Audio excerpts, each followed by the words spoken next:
And in the same way, GTA is a cultural phenomenon that you don't have to play to have some idea of what it is. It has a cultural resonance. They have a phone inside the game, a virtual phone, and you can make it into, you can change the size on shots. So you can do close-ups, so you can build intimacy in a cinematic language. Pinny spent a lot of time going around the game, sort of getting these beautiful shots, and you got quite obsessed with the NPCs, didn't you? Yeah. Do you think that doing a production of Hamlet inside GTA is achievable? Short answer is no. I think it's a terrible idea, but I definitely think we should try and do it.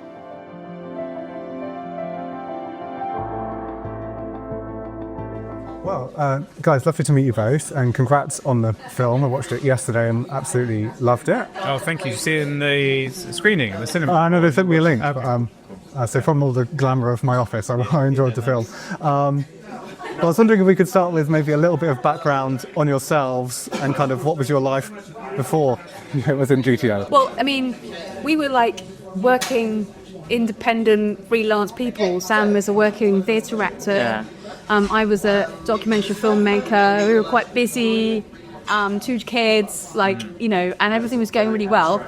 And then the pandemic happened. Yeah, so I just started rehearsing for the West End Harry Potter play, Harry Potter and the Cursed Child, to play Harry Potter. So it was like a big deal, it was like a really nice job. Really excited. I did 1 week of rehearsal, and then March 2020, we all know what happened. Everything shut down. And it was like, what do you do in that situation? When you can't, like the whole thing of live performance, telling stories in a shared space, in a darkened room together, that was out of the question. So, It was depressing. Yeah, it was existential crisis territory. I mean, it was financially worrying too, because we were freelance. We were for a long time. Rishi Sunak didn't announce that we were getting anything freelancers, so we were really, really worried. And I guess he escaped into other things.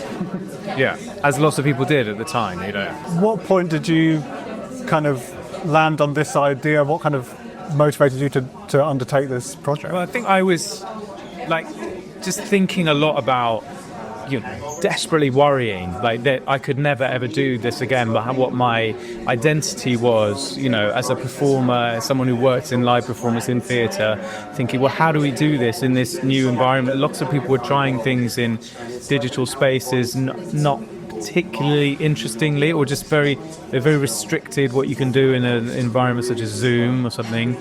So I was kind of looking for stuff, and then discovered the world of online gaming.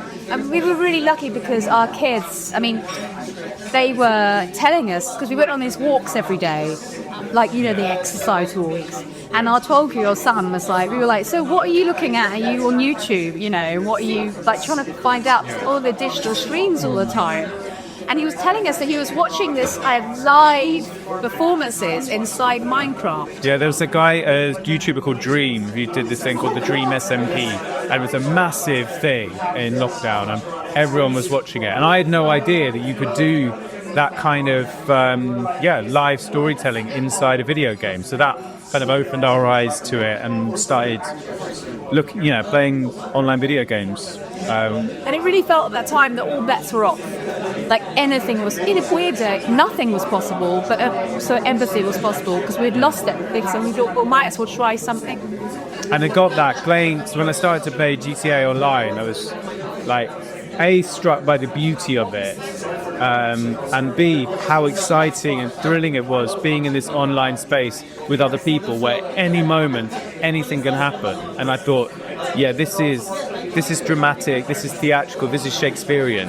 Why, of all the things you could have put on in GTA, why Hamlet in particular? There's a few reasons. I think one of them was that when I was in the game and you see these kind of beautiful sunsets, and was it that Hamlet's majestical roof fretted with golden fire, and I was like, this is a majestical roof fretted with golden fire. It was beautiful.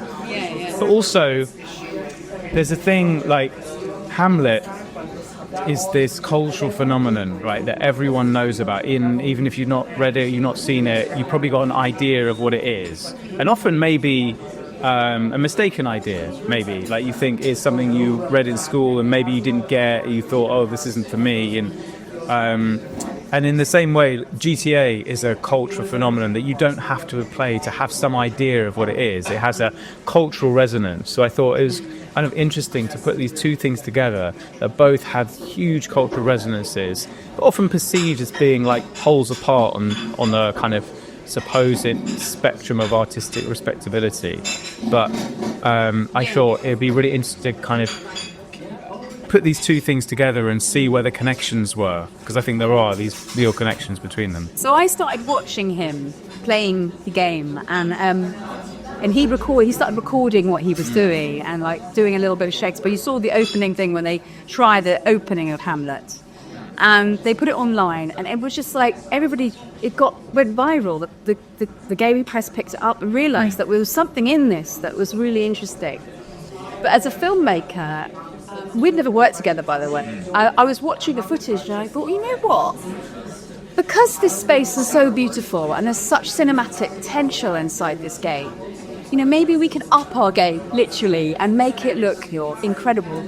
Let's try and find some techniques to sort of keep, instead of having the camera swing around behind your player and it's quite hectic, and maybe if you're under 13 you can watch hours of that on YouTube. I certainly can't. So I was like, I want to sort of keep the camera still. I found this facility of having, they have a phone inside the game, a virtual phone, and you can make it into, you can change the size on shot. So you can do close-ups, so you can build intimacy in a cinematic language. Realised that let's try and make this into an actual movie, you know, a documentary about what they're doing and make it really fantastic. A documentary that could be shown in cinemas, which was like a kind of dream at the time. We never really thought it would necessarily happen. But it is happening. It's coming. We've got a UK and Ireland release coming up in December, done by Told Stories, and we've got a movie doing a US theatrical release. So that's extraordinary. We have like this kind of crazy little film we made in our bedrooms on our PlayStation, but we always wanted it to be cinematic. We recorded it in 4K, so it's really beautiful, and in fact we've got a screening on Sunday at the IMAX. I mean, that's like unbelievable dream. We would never have imagined that was going to happen. But it does. We tested it, and it looks incredible. Like in the IMAX, you think, I mean, this is gaming footage. You shouldn't. You know, people are used to watching this on YouTube, and it's actually, you look at it on the IMAX, and it's so beautiful. Were you surprised about quite how well it all kind of lined up or meshed together? Was that kind of what you were hoping for the whole time? A lot of work went into that. Pinny spent a lot of time going around the game, sort of getting these beautiful shots, and you got quite obsessed with the NPCs, didn't you? Yeah, I realised that the NPCs they're really responsive and emotional, and you can go up to them and you can push them and interact with them, and they will say things and respond, and they'll also watch you, and it almost felt like a Greek chorus, like they were sort of almost there as witnesses to this kind of thing that we were doing, and this emotional journey, human journey that we were going on, trying to put this on Hamlet inside the game. So I really used them as a filmmaker as kind of the eyes, like almost like the audience as to what we were doing. And I loved it. Yeah, it really worked. And I wonder, could you guys talk a little bit about some of the challenges you faced in the game, with almost the game many other players almost fighting against you at any point with what you're trying to do? Yeah, it is a real challenge. And to begin with, when we were thinking about how we put on this production, I was thinking, well, you know, this is the problem. How do we put it on when people are trying to be so violent towards you and disruptive? And are there ways that we can avoid this? Can we do it in a closed server so we don't have to put up with that? Then I realised that's where the drama lies, in that potential for chaos, and that's what's interesting and exciting. So it is the challenge of it, but it's also what makes it work as a live performance space and as an exciting, dramatic universe in which to try and do this crazy thing. I think there's a certain thing that sort of the irreverence of the fact that people we were meeting didn't really give a shit. you said to me very early on, it feels like I went back in time to the globe 500 years ago, where people would just throw apples at it, or there were prostitutes coming and going, and like people selling stuff.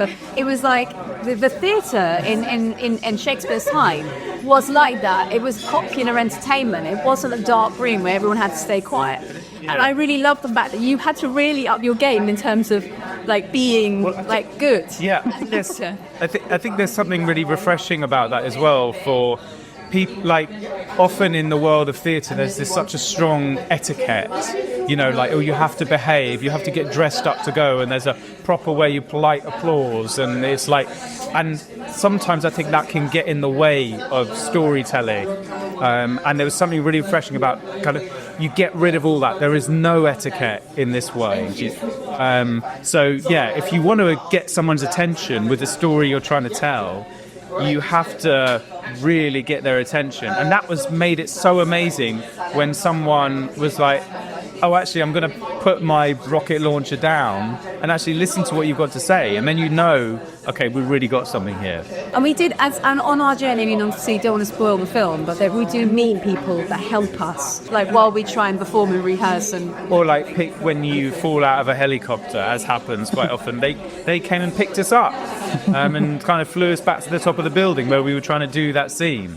It was amazing that you come across people who really kind of got what we were trying to do and wanted to help us. Yeah, exactly.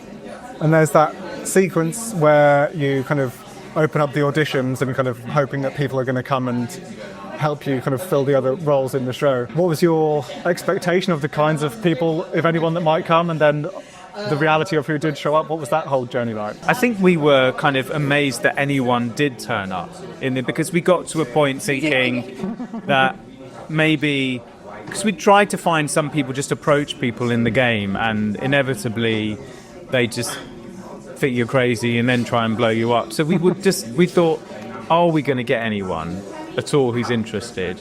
So I think first of all, surprised that anyone did turn up. Yeah, I mean, there was a magical moment in the film which I think is my favourite moment, which is when someone very unexpected turns up dressed as an alien, and they give us something which is in Shakespeare, but it's incredibly beautiful. And it kind of almost made me cry when they turned up, because I just thought, this is why we're doing this, because this space enables people to come and share something that, you know, it's kind of accessible, actually. And it was everyone who came. First of all, we were surprised that anyone came. And then just watching them do these speeches or whatever they were doing, just being kind of transported by it. And that's when I think we thought this could actually work, because we're seeing people come and do something, some kind of performance for us. And it is beautiful and fascinating and really engaging and quite moving and personal, because you can, amazingly, through these people's avatars, you saw something of them somehow. I don't know how, but it was... Yeah. I mean, it's so there were people that turned up, were from every kind of background, and people with disabilities and everything. So it was, I mean, as a disabled filmmaker, so I'm deaf and hard of hearing, and that's why I'm glancing over here to look at my interpreter. I found it I didn't know that about game spaces. And in fact, I was like, God, these are more accessible than films are, if you want to mean, like other cultural spaces. And I was really excited to have discovered that, because I didn't game before. So yeah, I really loved that. I think people have this idea of gamers or culture of gaming being quite a sort of monoculture of teenage boys, essentially. And that's something that we discovered, that it's a lot richer than that and can be very diverse. What kinds of people, I mean, congratulations on the cinema release, but what kinds of people are you hoping come along to see it? Do you think you have to be a gamer or a fan of Shakespeare to see it, or actually does it kind of work without that context? What kinds of people? Yeah. I mean, it's funny, we've just been discussing with Mubi, what they think the audience is. I think it's people who are really, really into theatre, and there's a massive audience out there that are into theatre. Obviously, there's people who are gaming and are creative, interested in creative gaming and like ways of using gaming in new ways. A lot of games are like that, actually. They don't just like, if they like to kind of think about how games can be used in creative ways, and there's a big history of that. And I also think people who are interested in cinema and like innovations in cinema, because I don't want to be big-headed, but I think we did something with this film which, you know, there is a history of machinima, films made with game engines, but I think what we did was make a documentary that was a kind of a story and a cinematic story inside a game. You know, it was kind of like, you know, so I do feel there's not a lot out there like our film. So people who are interested in cinema and kind of new forms of cinema and innovation would be interested, I hope, in seeing our film.